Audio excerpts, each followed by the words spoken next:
দেশটার মধ্যে 15 বছর আমরা সংখ্যালঘুদের চেয়েও আরো বেশি নিম্ন শ্রেণীর নাগরিক হিসেবে থাকতে হয়েছে। আমাদের জানমালের নিরাপত্তা ছিল না, আমাদের ইজ্জত এবং আব্রু নিয়ে যাচ্ছে তাই ছিনিমিনি খেলা হয়েছে। এই সব কিছু করেছি, আমাদের এর বিনিময়ে আমরা কিছুই চাই না, ক্ষমতার অংশীদারত্ব চাই না, কোনো কিছু চাই না। একটা জিনিস চাই, আমার আগামী প্রজন্ম আমার এই দেশে থাকবে, বড় হবে, ইসলাম এবং ঈমানের চেতনা শিক্ষা গ্রহণ করে এবং মুসলমানিত্বের মৌলিক পরিচয় নিয়ে তারা বড় হবে। বাস শুধু এই একটা জিনিস চাই। খুব বেশি কিছু চাইলাম বলেন?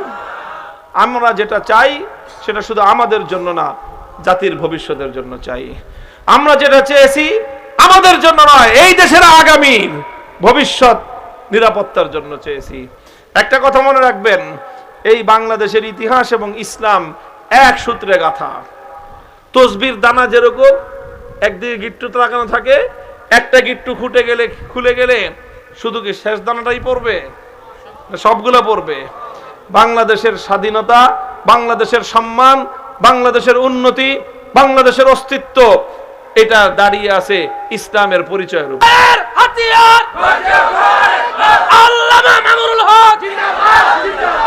এই অনেক সংগ্রাম, অনেক লড়াই সবাই করেছেন।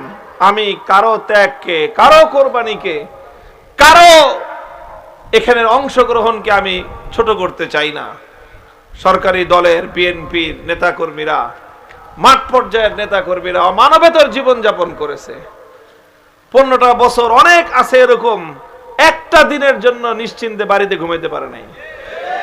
মাসের পর মাস, বছরের পর বছর ফেরারি জীবনযাপন করতে হয়েছে, আছে না?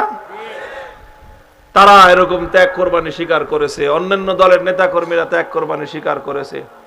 তবে একটা গোষ্ঠীগত পরিচয় হিসাবে যদি ধরেন, তাহলে আমি বলবো সবচেয়ে বেশি ত্যাগ এবং কোরবানির পরিচয় গোষ্ঠীগতভাবে আলেম সমাজ দিয়েছে। স্কুলের টিচাররা এই পরিচয়ে তারা সকলে নির্যাতনের শিকার হয় নাই, হয়েছে? কলেজের টিচাররা এই পরিচয়ে সকলে নির্যাতনের শিকার হয় নাই।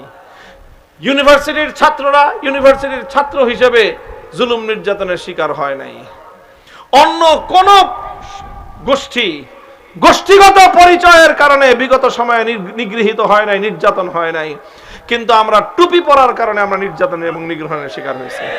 শুধু আলেম ওলামা হওয়ার অপরাধে আমাদের হাজার হাজার মানুষরা জুলুম নির্যাতনের শিকার হয়েছে। এবং